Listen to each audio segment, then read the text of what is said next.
I'm offering veterans a connection. Shadonna McFall says helping fellow veterans is her calling now.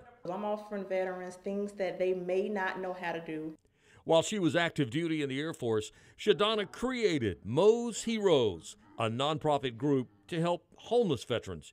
And when she retired last December, McFall expanded her organization to help all veterans with transitioning from military to civilian life.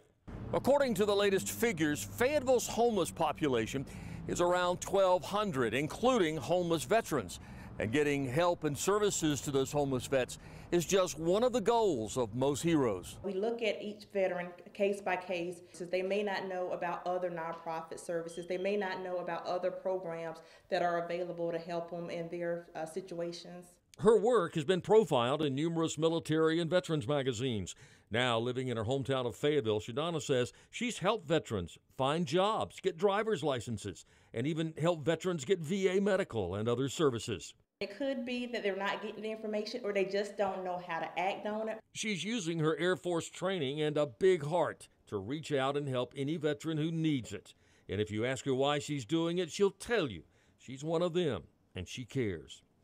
The end result, I hope that every veteran at least know where the resources are. In Fayetteville, Greg Barnes, ABC 11 Eyewitness News.